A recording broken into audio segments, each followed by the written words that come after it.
Morning everyone, Andrew Kerr from Network Migration Services again, Andrew at networkmigration.com. Just want to show you where I'm walking. So I live on a golf estate in Johannesburg, so this is just a little bit of a walk through the forest. The 7th, 8th hole's there. It's a par 5, you can't see it, and I'm coming up to the 12th. Anyway, the reason for this quick blog, and let me just stop because there's some golfers hitting up there. Up in the back up there, so I'll keep my voice down.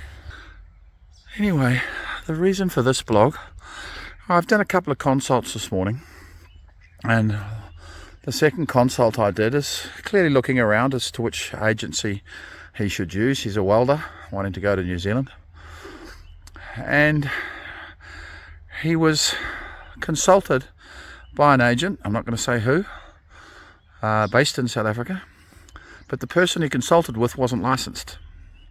Now he is not told that up front. So this particular woman isn't licensed. I know she's not licensed because I know the company, and that is against the law.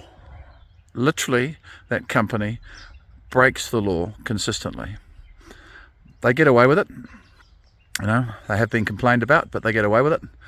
But this doesn't help the consumer.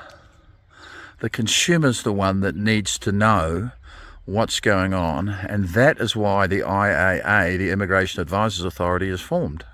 It's formed to protect you, to protect the consumer against people giving you wrong immigration advice.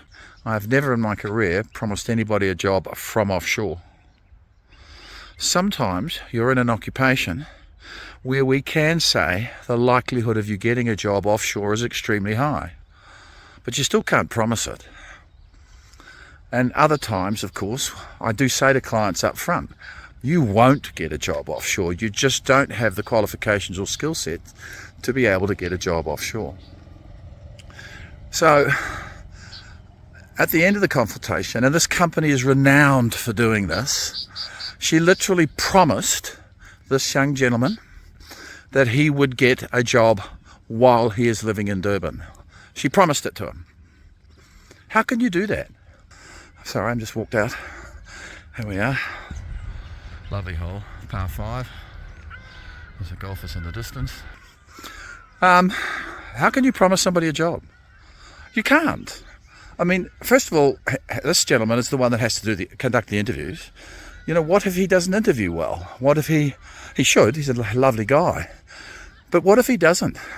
Are they going to help him? Are they going to job train him?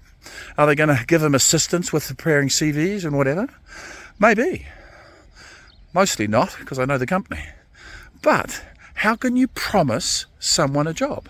And that should be a huge red flag. You cannot promise anyone a job offer while they're offshore. You could talk about percentages and opportunities, but you can't promise it. And it really irks me. This company's been doing it forever. Their reputation, I won't go there, but they've been doing it forever. And the fact that she's, 1, non-licensed, which is against the rules and the law, 2, saying things completely out of turn. This guy actually has 3 careers. He could be a farm manager. He's a specialist welder, plastic welder, right? And he's also a construction worker. He's been working in construction for many, many, many years. So he could literally have 3 separate CVs, which is what I suggested to him. So he can open up his market to approach 3 separate industries in New Zealand. And that's what we'd be doing for him if he ended up engaging our services. But the reason for this blog is be careful of anyone. First of all, always check up front that person is licensed, and you can literally ask them for their license number. They have to show it to you. Not the boss's license number, not the guy next door's license number, not the guy that they work for overseas' license number, their license number. You are not allowed to give immigration advice unless you are the licensed advisor, you specifically. So ask for their license number up front. If they can't supply it, I wouldn't do the consultation. And secondly, make sure you understand what they are promising, because if you're promising something like that, it is unacceptable, it's unscrupulous, and you are buggering around, excuse my language, with people's lives. And this is a major thing. We deal with people's lives and we take that very seriously. So I started, it's a Saturday morning, I started this on a serious note because I was really quite upset, again, with the consistent misrepresentation that this particular organisation does. Anyway, that's me. Have a wonderful Saturday. Enjoy yourselves. Stay safe. If you need me, any information advice or immigration advice or any advice on anything to do with migrating to either Australia or New Zealand, please contact me, andrew@networkmigration.com. Ciao, everyone.